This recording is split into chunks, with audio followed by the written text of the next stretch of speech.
இன்னைக்கு செவ்வாய்க்கிழமை எங்கள் அப்பன் பால தண்டாயுதபாணிக்கு உகந்த நாள். நான் வந்து காலையிலேயே வீடியோ போட்டிருப்பேன். இன்னைக்கு கொஞ்சம் வேலையை முடிச்சுட்டு இங்கேயெல்லாம் மழை, கொஞ்சம் ஜாயிண்ட் பெயின் அதிகமாக இருந்தனால கொஞ்சம் படுத்து ரெஸ்ட் எடுத்துட்டேன்.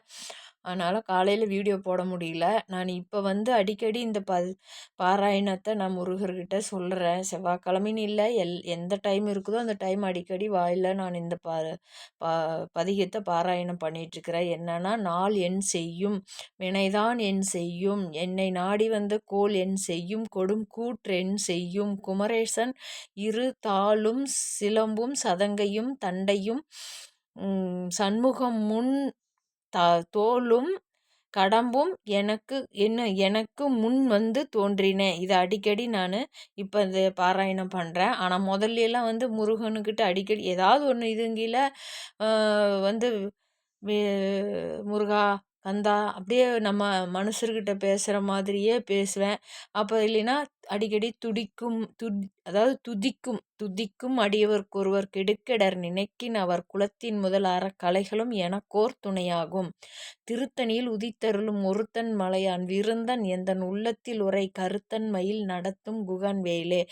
இதையும் பாராயணம் பண்ணுவேன் நான் அடிக்கடி. அதாவது செவ்வாய்க்கிழமை மட்டும் கிடையாதுங்க, ஃப்ரீயாக இருக்கிறப்ப முருகனை நினைக்கிறப்ப இதையே நான் பாராயணம் சொல்வேன். இன்னொன்று வந்து அடிக்கடி முருகா என்னப்பா எனக்கு கால் பிரச்சனை, இப்படி பெயினாக இருக்குதே, என்ன வாடா போடான்னுலாம் பேச மாட்டேங்க.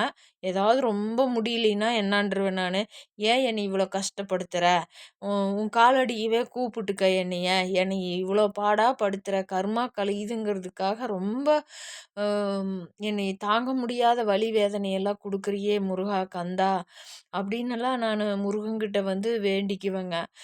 ஆனால் முருகன்கிட்ட நம்ம வந்து பேசுறது, நம்ம இது பண்ணுறதெல்லாம் நம்ம பக்கத்தில் நம்ம கண்ணுக்கு தெரியாமல் நின்று அவர் வந்து கேட்டுக்கிட்டு இருப்பார். கண்டிப்பாக அவர் எப்போ நம்ம ஒருத்தர் வந்து முருகான்ட்டோம்னாவே அவர் வந்து நம்ம அருகில் வந்துடுவார். நமக்கு தெரியல. ஆனால் முருகனை கும்பிட கும்பிட நான் சொல்கிறேங்க, நான் அனுபவிச்ச வரைக்கும் சோதனை, பயங்கர சோதனை கொடுப்பார்.